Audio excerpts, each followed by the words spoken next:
Hey, how's it going, everyone? What is up? Welcome back to the channel and your daily dose of a Mortal Kombat 11 discussion. Now, yesterday I pissed a lot of people off, but I started a conversation. It wasn't made with the intention of pissing people off to start a conversation, but I did want to have a conversation about the game and give my opinion on why I don't think Kombat Pack 3 is necessarily important for the future of Mortal Kombat 11. Today, I kind of wanted to do the same thing, in sort of a different way. I was a little pessimistic in yesterday's video, and I wanted to be a little bit more optimistic while still giving my opinion on future content for Mortal Kombat 11, the future of Mortal Kombat 11. So today I wanted to give my opinion on why I think an Aftermath Part 2 would definitely be better than a Kombat Pack 3.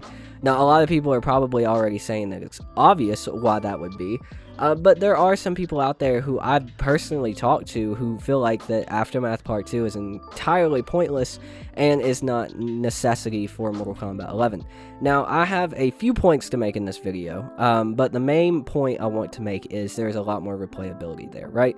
So, Mortal Kombat 11, as I've stated in multiple videos at this point, is not it when it comes to a competitive fighting game. Now, I don't know if a lot of people realize this, but most of the casual community drops off of a fighting game after the first few months of the game, only returning when more characters actually drop on said fighting game. Now, even then, only a fraction of the players that were originally there and hyped for the release actually return on the second or third DLC pack for a fighting game. Fighting games are just one of those games that you either play casually like hell for a month or two and then you drop it until characters come out, or you play it casually until you get in it competitively. But you do have the few rare occasions of people just staying casual through the entire life cycle, playing it once, twice a week, every 2 weeks, just keeping up with it, and that's completely fine. But where Mortal Kombat and where most fighting games do strive after the first 3 or 4 months of release is in the competitive community. And as far as competitive play goes in Mortal Kombat 11, it's just not there. The game, honestly, is a joke when it comes to the competitive side of things in Mortal Kombat 11, and that is very unfortunate to say, but that is just fact, not based on my opinion, not based on anyone's opinion, other than the many gathered opinions of competitive players on all forms of different social media and even videos here on YouTube. So, I mean, that's really kind of known fact.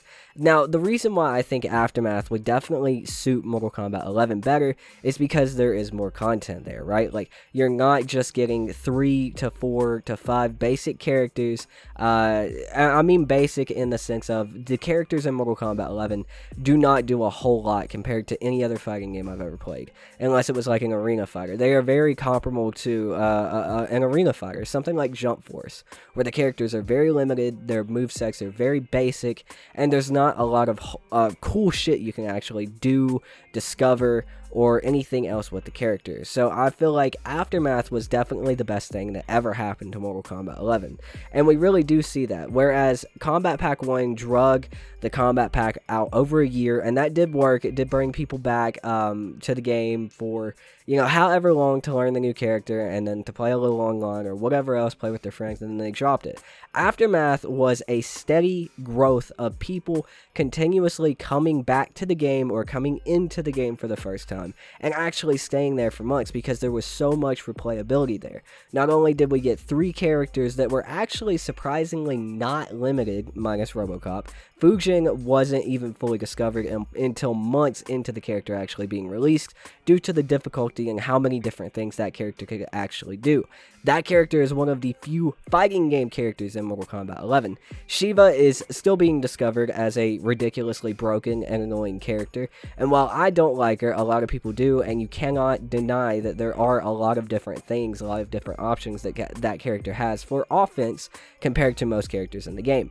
But the main selling point for Aftermath, the big thing, was the first ever story mode DLC for an NRS game, and that was absolutely amazing. There's so much replayability that goes into that, right? There's so much life that breathes into the game, because you're not only just giving 4 hours of cinematic and a little bit of gameplay here and there, you're giving lore, you're giving characters, you're giving hints, you're giving teases, you're giving so many things that people can come back to for months on months on months, theorize about, talk about, ponder, even though theorize and ponder are basically the same thing, so that's a little redundant.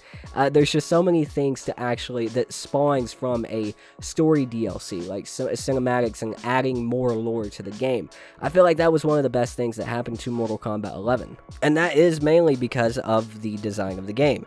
They obviously went for a more casual design when it came to MK11, so the characters are very easy to pick up and learn, and they can get boring very fast. But what doesn't get boring, whether you're casual, competitive, if you love Mortal Kombat, you love the story, you love the lore behind it. And I feel like that's why Aftermath was so good for MK11, and that's why I feel like Aftermath showed some of the best numbers for the game since the actual launch of the game.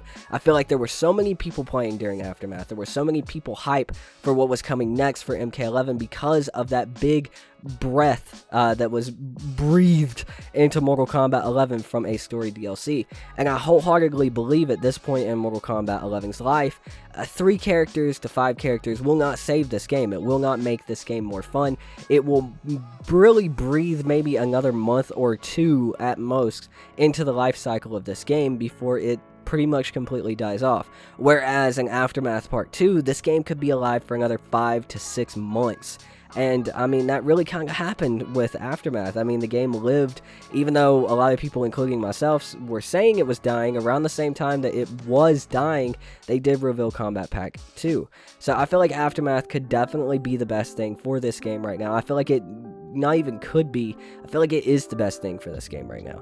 And I really hope we get an Aftermath Part 2, because while I don't like MK11 and I want to move on to something else, I really do love that Mortal Kombat story. I really do love when more lore is added, more things to talk about when it comes to the characters and the overall story behind the game. I really want to see what happens with Havoc and the Chaos Realm, Order Realm, that whole cliffhanger ending that Aftermath 1 brought.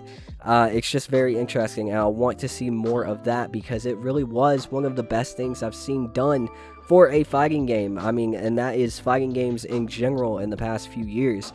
Tekken doesn't really have a good story, neither does Street Fighter. Dragon Ball FighterZ tried, and Guilty Gear Strive looks like the next big up-and-comer when it comes to story, but nobody really beats Mortal Kombat, and that story DLC was a top-tier move on the chessboard for NRS, and I'd love to see them continue it. But let me know what you guys think about this in the comments down below. Do you think Aftermath Part 2 is the direction that we should head in if this game is going to actually be living for the next year?